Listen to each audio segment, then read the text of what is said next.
Hi, this is Victor. Today we are going to do a walkthrough of a petition to dismiss, also known as a petition to expunge or an expungement.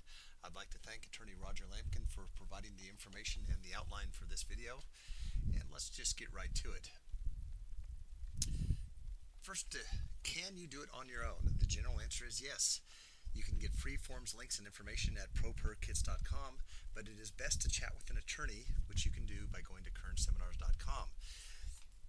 The reason that you want to talk to an attorney is to make sure that this is actually something that is applicable to you and to make sure that the information is current. This video was made a while back. Depending on when you're watching this, it could be years old and the information may no longer apply, and it may not apply to your particular situation in any event. This video is specifically made for Bakersfield, California criminal convictions, and it may apply to convictions in the rest of California. It may not. It may not even apply to Bakersfield convictions by the time you watch it. So it's best to chat with an attorney. I'm going to show you how you can do that. I'm going to go to properkits.com. This is properkits.com, and I'm going to go into the county section, Kern County Sites, and click on Free Legal Help Seminars.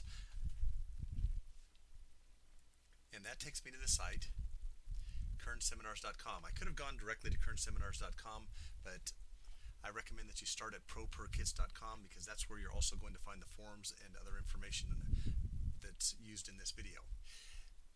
Kernseminars.com has upcoming seminars, bankruptcy seminars, legal help clinic, probate a small estate. I'm specifically directing you to Legal Help Clinic. Every Tuesday at the Kern County Library, between 5:30 p.m. and 6:30 p.m., the Kern County Library and the Kern County Law Library sponsor a free legal help seminar.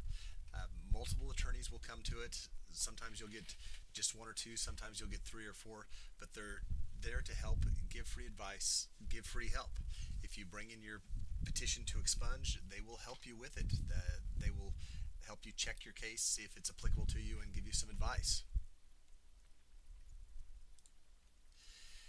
Also, you can find more videos and more information on my personal webpage, which is helpgettingoff.com, or you can hire an attorney such as Roger Lampkin, who can be found at rogerlampkin.com. So, can the conviction be expunged?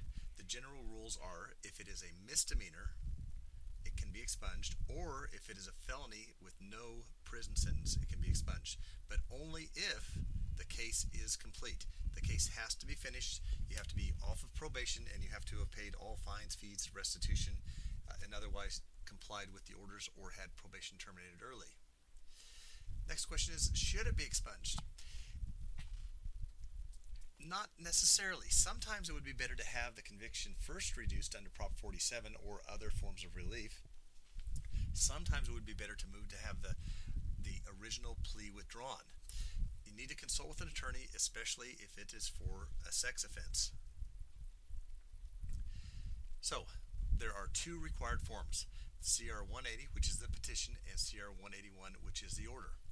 And again, you can find those at properkits.com. They're also widely available on the internet, but I'm going to get them at properkits.com by going up here to criminal defense, post-conviction. Post-conviction because the conviction has to be fairly old, or at least old enough that you're no longer on probation. And under that section on post-conviction, I have expungement, petition for dismissal. Here's some general information about it, and then here's the two forms, petition for dismissal and order for dismissal. If I click on these, it will call up the orders and the petition, which I did that earlier to save time now. So here's the petition for dismissal, here's what it looks like, and here's the order for dismissal. I chose a common name to use in filling this out, which is Michael Smith. Okay, there are three sections to the petition: personal information, case information, and hearing date, time, and location. The personal information is this box right here. Well, I guess I should say these two boxes. So So we have name, Michael Smith, street address, city, state, zip, telephone. Now, sections that I've skipped are state bar number, because a pro per defendant doesn't have a state bar number, firm name, because a state bar defendant, a pro per defendant, does not have a law firm, hopefully not. I've skipped email address and I've skipped fax number. The reason I skip email and fax number is because anything you file is going to become public record, and I don't know if you necessarily want everyone to be able to get your email address and your fax number. Make sure to put attorney for pro per, which means that you're representing yourself, and make sure to include your birthday here.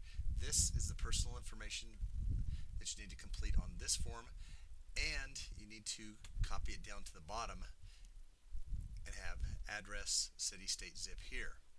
On the order for dismissal, you have the same information right here. Okay? Then we're going to go to the case information. So how do you find the case information?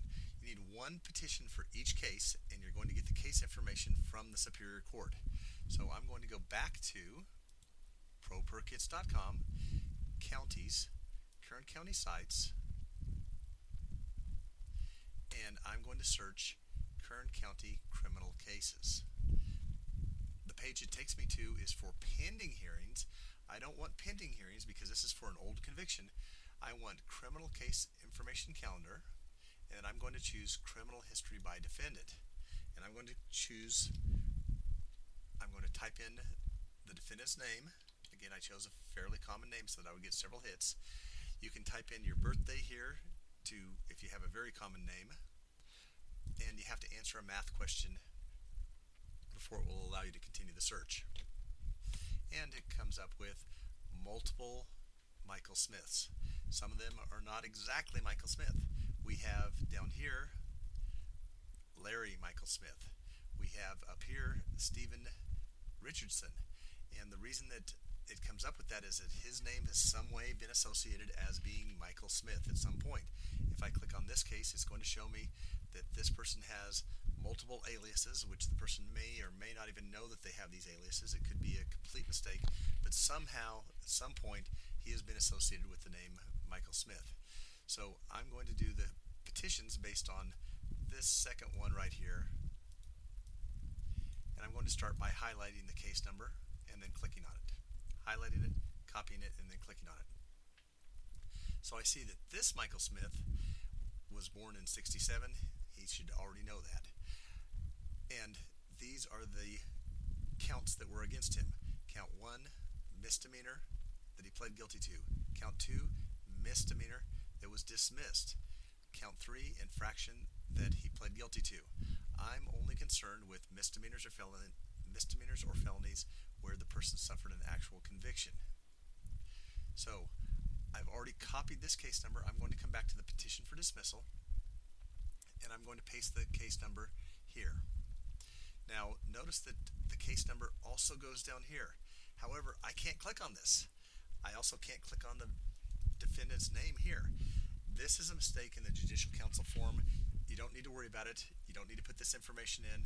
You can't put this information in unless you feel like rolling it up into a typewriter. It just doesn't matter. The clerk is not going to penalize you. The court's not going to penalize you for not filling that out. I'm also going to paste that same number in the order for dismissal right here.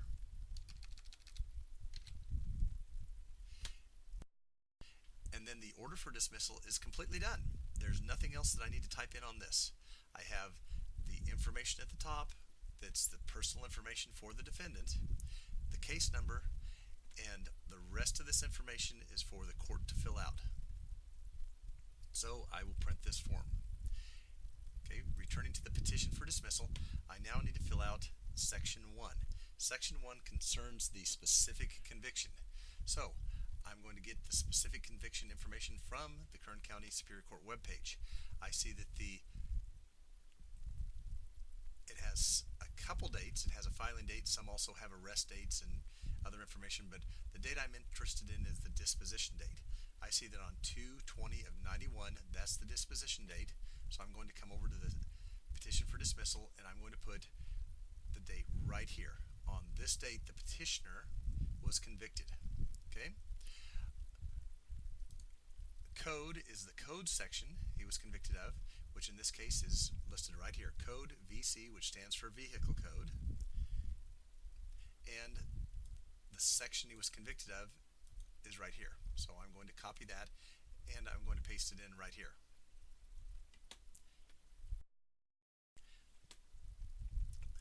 The type of offense is misdemeanor. Now it can be felony or infraction. These instructions are only for misdemeanors and felonies. The infraction instructions we may do another video on, but this is just for misdemeanors and felonies.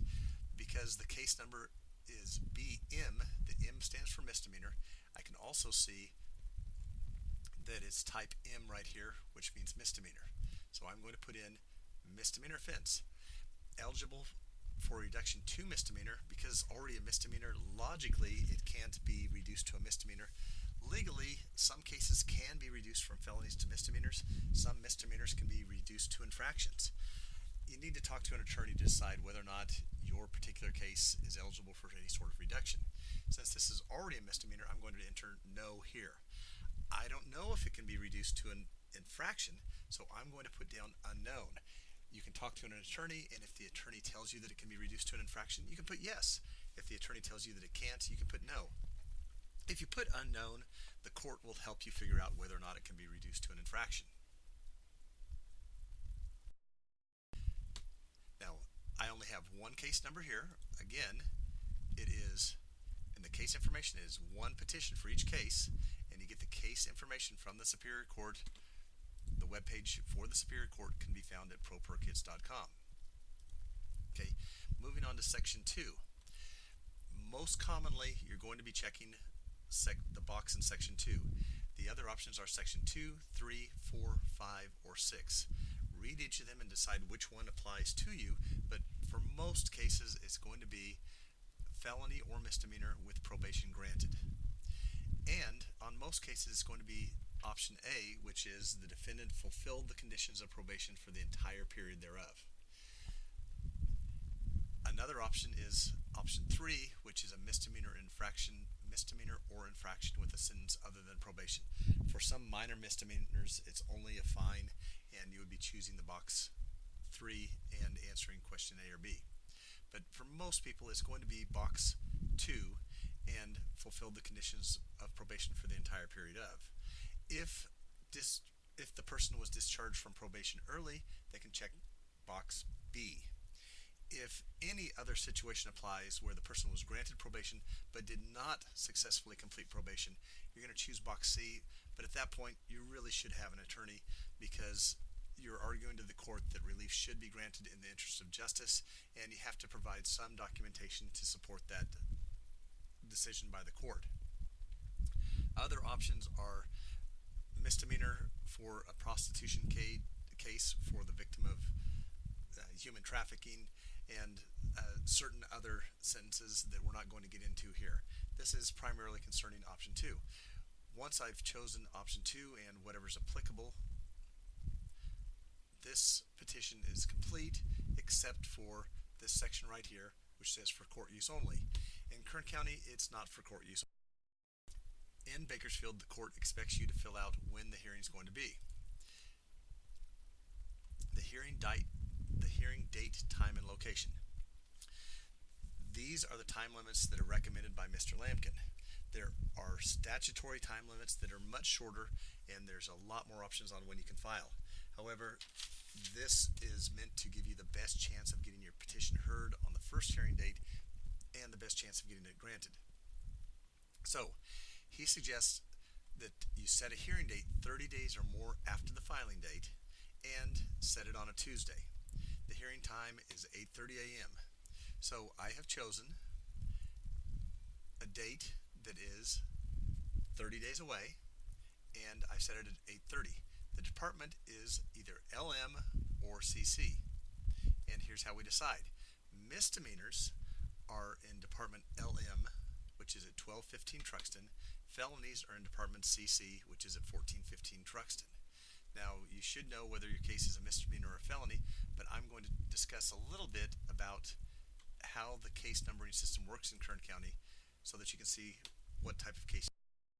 There are many exceptions to the numbering system. I'm going to start with a couple of the exceptions before we go on to the actual rule. The big exception is any case starting with SC.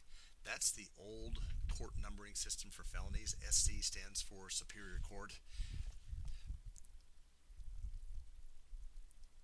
But other cases, generally speaking, the first letter is where the case was originally filed and where your petition to expunge will probably be heard.